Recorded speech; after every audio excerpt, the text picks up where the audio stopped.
வணக்கம்.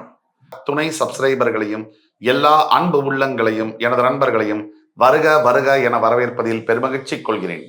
எப்பொழுதும் போல இறை வணக்கத்தை கூறி இந்த வீடியோவை தொடங்குவோம். வக்ரதுண்ட மகாகாய சூரிய கோடி சமப்பிரப ஹவிக்னம் குருமே தேவ சர்வகாரியேஷு சர்வதா. தென்னாட்டுடைய சிவனே போற்றி, என் நாட்டவர்க்கும் இறைவா போற்றி.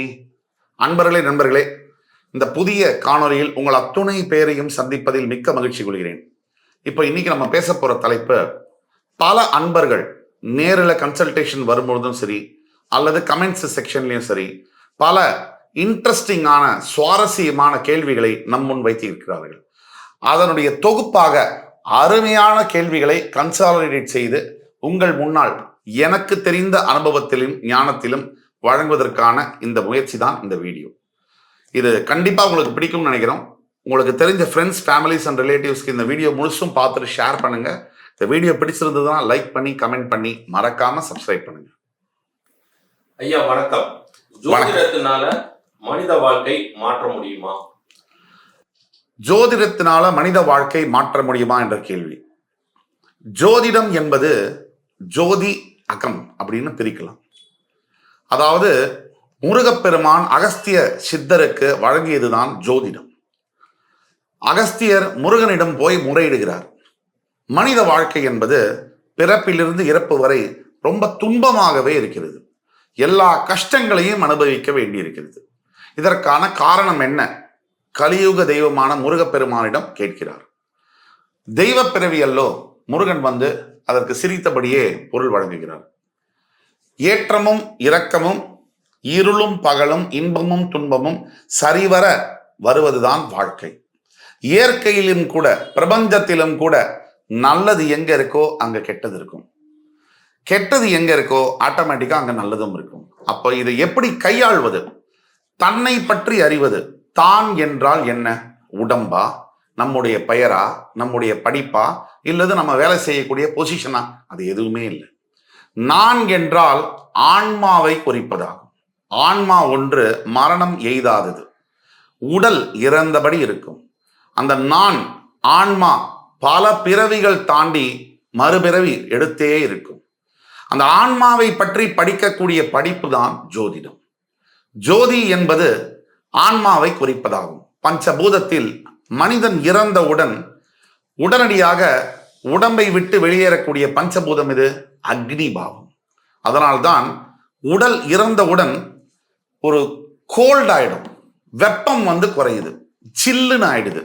அதற்கு பிறகே வாயு இந்த மாதிரி ஒவ்வொரு பஞ்சபூதங்களாக வெளியேறுகிறது. அப்ப ஆன்மா வெளியேறுகிறது என்றால் ஜோதி பாவம். ஜோதிடம் அப்படின்னா ஆன்மாவை பற்றிய படிப்பு, என்னை பற்றி நான் அறிந்து கொள்வதற்கான ஒரு படிப்பு தான் ஜோதிடம். அப்ப மனித வாழ்வை இது எப்படி மாற்ற முடியாம இருக்க முடியும்? தவிர்க்க முடியாதது ஜோதிடம். விரும்புபவர்களுக்கும் சரி, விரும்பாதவர்களுக்கும் சரி, தெய்வ நம்பிக்கை இருப்பவர்களுக்கும் சரி, தெய்வ நம்பிக்கை இல்லாதவர்களும் சரி, ஜோதிடத்தை பிரிந்து இருக்கவே முடியாது. எப்படி என்று சொன்னா, ஒரு வருடத்தில் 12 மாசங்கள் இருக்கு. இந்த 12 மாதம் எங்கே இருந்து வருகிறது? 12 ராசிகளில் இருந்து வருகிறது. தமிழ் கேலண்டர்ல ஒரு மாசத்துல 27 நாட்கள் இருக்கு. இந்த 27 அப்படிங்கிறது எங்கிருந்து வருது? 27 நட்சத்திரங்களிலிருந்து வருகிறது. ஒரு வாரத்தில் 7 நாட்கள் இருக்கு. ஏன் வாரத்தில் உலகம் முழுவதும் 7 நாட்கள் இருக்கு? 7 கிரகங்களிலிருந்து வருகிறது. ராகு கேது நிழல் கிரகங்கள், மாயா கிரகங்கள். அதனால 7 கிரகங்களுக்கு ராகு கேது வீடு இல்லாத பட்சத்துல அவங்கள கிரகங்களா சேர்த்துக்கல. அப்ப 7 கிரகங்கள்லேருந்து 7 நாட்கள் வருகிறது. இப்ப மனித வாழ்விலிருந்து வாரம், மாசம், வருடத்தை பிரிக்க முடியுமா? இன்னார் இப்பொழுது இங்கே இவ்வாறு பிறந்தார், இன்னார் இப்பொழுது இங்கே இவ்வாறு படித்தார், இன்னார் இப்பொழுது இங்கே இவ்வாறு திருமணம் செய்தார், குழந்தை பிறந்தது, இந்த தேதியில் குழந்தை பிறந்தது, இந்த தேதியில் அவர் மரணித்தார் என்பதை எப்படி குறிப்பிட முடியும்? அப்ப ஜோதிட நம்பிக்கை இல்லைனாலும் இருக்குன்னாலும் இன்றைய கிழமை சனிக்கிழமை தான். எல்லாருக்கும் சனிக்கிழமை தான். ஆத்திகம் நாத்திகம் பேசுகின்ற அத்துணை பேருக்கும் இது சனிக்கிழமை தான். நாத்திகம் பேசுபவர் சொல்லலாம் இன்னைக்கு சனிக்கிழமை இல்லை அப்படின்னா, சனி யாரை குறிக்கிறது? கிரகத்தை குறிக்கிறது, ஈஸ்வரனை குறிக்கிறது. அப்போ கடவுள் நம்பிக்கை இல்லாதவர் ஏன் சனிக்கிழமை என்று கூப்பிடுவார்? வேற வழி இல்லை அவருக்கு. அப்போ யாருமே தவிர்க்க முடியாத ஒரு சக்தி என்பது மனித வாழ்வுல ஜோதிடம். வேணும் வேண்டாங்கிறதுக்கு அப்பாற்பட்ட விஷயம்தான் ஜோதிடம். ஐயா, தீரா கடன்கள் தீர என்ன செய்ய வேண்டும்? ரொம்ப அருமையான கேள்வி. இந்த காலத்துல எல்லோரும், பல நபர்கள், ஒரு ஆயிரக்கணக்கான லட்சக்கணக்கானவர்கள் கடன் தொல்லையால் அவதிப்படுகிறார்கள். நிறைய சம்பாதிக்கிறாங்க. இப்போ 1960 70க்கு கம்பேர் பண்ணும்போது இப்ப நிறைய பொருள் ஈட்டுறாங்களா? ஆமா, நிறைய சம்பாதிக்கிறாங்க. 100 ரூபாய் 200 ரூபாய் சம்பளம் வாங்கியது போக 2 லட்சம் 3 லட்சம் சம்பளமாக மாறி இருக்கிறது. ஓகே, அப்ப 100 ரூபாய் சம்பளம் வாங்கும் போது 200 ரூபாய் சம்பளம் வாங்கும்போது அவர்கள் வாழ்ந்த நிம்மதியான வாழ்க்கை இந்த 2 லட்சம் 3 லட்சம் சம்பளம் வாங்கும் போது இல்லையே. இது ஏன்? இந்த கேள்விக்குள்ள நம்ம போக வேண்டிய அவசியம் இருக்கு. 200 ரூபாய் சம்பளத்துல குடும்பத்தை நடத்தி 3 குழந்தைங்களை படிக்க வச்சு வாடகை கட்டி நல்ல துணிமணி வாங்கி கொடுத்து எல்லாம் அனுபவிச்ச இந்த பூமியில இதே வாழ்ந்த மனிதர்கள் ஏன் 2 லட்சம் 3 லட்சம் சம்பாதிச்சு அதை விட அட்வான்ஸ்டு கார்ல போறாங்க, அட்வான்ஸ்டு கேட்ஜெட்ஸ் வச்சிருக்கீங்க, ஒரு ஸ்மார்ட் ஹோம்ல வாழறீங்க, பெரிய பிளாட்ல இருக்கீங்க. அப்பெல்லாம் ஒரு 200 ஸ்கொயர் அடி, ஒரு 300 சதுர அடியில் தான் வீடு ஒன்று கொடுத்தனமாக இருந்தது. அங்கே இருந்த சந்தோஷம், அங்கே இருந்த விடயங்கள் இன்றைக்கு இல்லை. ஏன்? இன்னும் அட்வான்ஸ்டாக தானே வாழறீங்க. லூயி பிலிப் ஷர்ட் போடுறீங்க, பர்ஃப்யூம் யூஸ் பண்றீங்க, ஃபிளைட்ல போறீங்க வரீங்க. ஏன் அந்த மகிழ்ச்சி இல்லை? அப்ப மகிழ்ச்சியானது கடன் பட்டார் நெஞ்சம் போல் கலங்கி நின்றான் இலங்கை வேந்தன் என்று சொல்லியிருக்கேற்ப, ஒரு சிறியவன் ராமன் மிகப்பெரிய வைதீகத்தில் வேதத்தில் முதிர்ச்சி பெற்றவன் ராவணன். பக்தியில் 2 பேருக்கும் பக்தி இருக்கு. ராமனுக்கும் பக்தி இருக்கு, ராவணனுக்கும் பக்தி இருக்கு. எங்கே மாறுபட்டு போகிறது?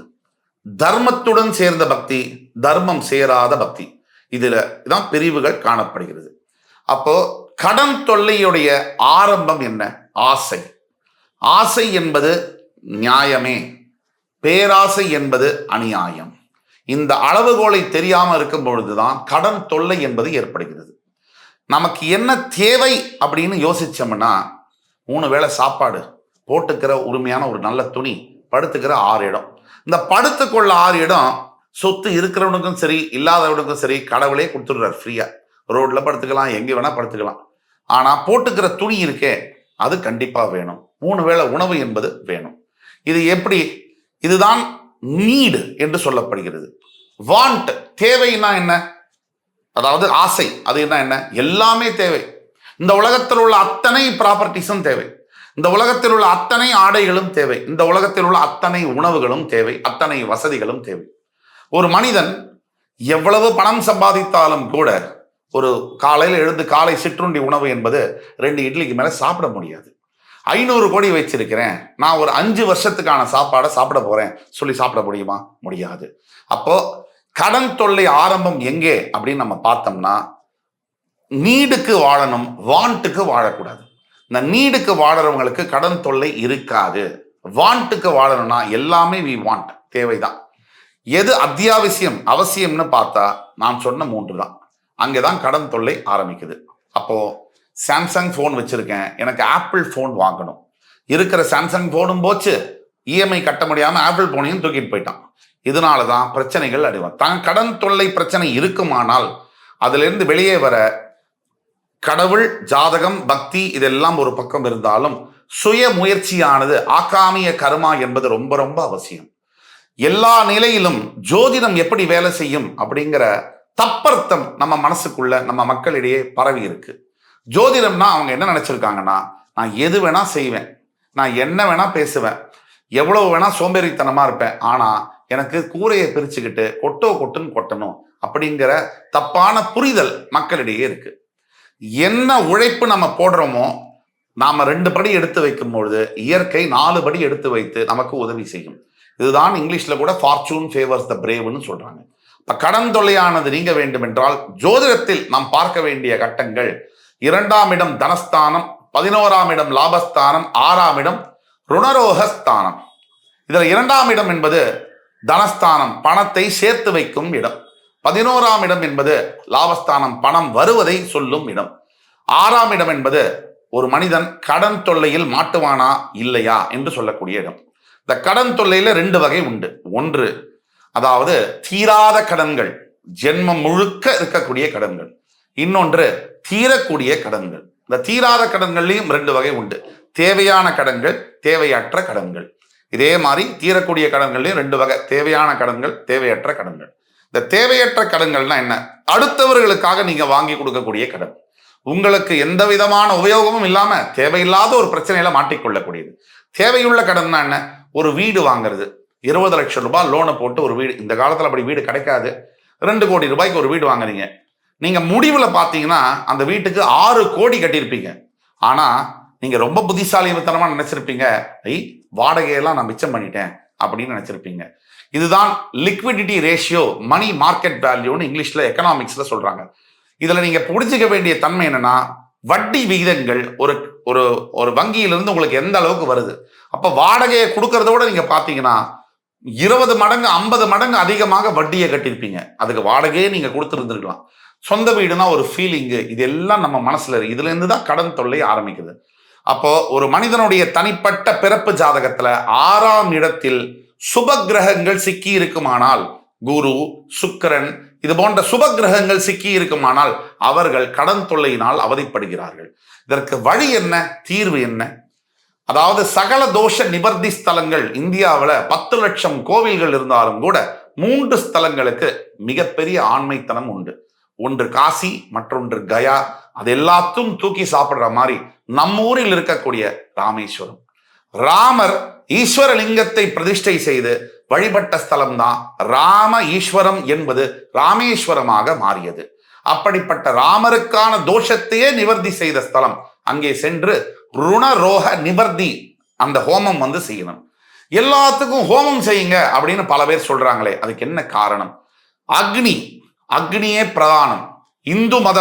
இந்து மத சாஸ்திரத்தில் எடுத்தீங்கன்னா, பிறந்தால் புண்ணியாஜனம் அக்னியை வைத்து செய்வது, இறந்தால் ஹோமத்தை வைத்து வழி அனுப்புவது. கல்யாணமா ஹோமம் செய்யணும், அக்னி பாவத்தை அக்னி சாட்சியா தான் கழிய பிடிக்கணும். எல்லாத்துக்குமே ஒரு வீடு கிரகப்பிரவேசம் பண்றீங்களா, அக்னியை வச்சுதான் பண்ணணும். அக்னியே சாட்சி, அக்னியே பிரதானம், அக்னியே ஜோதி பாவம், ஆத்ம பாவம் என்று சொல்லப்படுகிறது வேதத்துல. இதன் காரணமாகத்தான் இந்த 6ஆம் இடம் என்பது ரொம்ப இன்றியமையாததாக இருக்கிறது. தனிப்பட்ட உங்கள் ஜாதகத்தில் 6ஆம் இடம் சுபத்துவம் இல்லை என்கில் பரிகாரமாக ருணரோக நிவர்த்தி அப்படின்னு சொல்லக்கூடிய ஹோமத்தை செய்து சில பேருக்கு தான தர்மங்கள் வழங்க வேண்டும். கோவிலுக்கு கோதானம் செய்யலாம். இப்படி செய்யும் பொழுது கடன் தொல்லையிலிருந்து நிரந்தரமாக மீண்டு வர முடியும். வீட்டில் நீங்கள் செய்யக்கூடியது என்னன்னா, சுத்தபத்தமாக இருக்க வேண்டும். கெட்ட வார்த்தைகளை பிரயோஜனம் படுத்தக்கூடாது. ஒரு விளையாட்டுக்கு கூட சனியனே அப்படி எப்படி சொல்றது, தகாத வார்த்தைகள்ல திட்டிக் கொள்வது, ஒருத்தருக்கு ஒருத்தர் குடும்பத்துல தலைமுடி வாரி அப்படியே தரையில இருப்பது, வீட்டில் எச்சில் பாத்திரத்தை ஒரு நாளுக்கு மேலாக போட்டு வைப்பது, துணியை துவைக்காமல் போட்டு வைப்பது, இதெல்லாம் கூட வீட்டுல பணம் தங்காமல் இருக்கிறதுக்கூடிய அபலட்சுமி வரக்கூடிய ஒரு சிக்னல்ஸ். அப்ப இதையெல்லாம் சுத்தமாக வைத்து எண்ணங்களும் சுத்தமாகும் பொழுது தன்னறியாமலே வீட்டுல மகாலட்சுமி வாசம் செய்வால், கடன் தொல்லை வராது.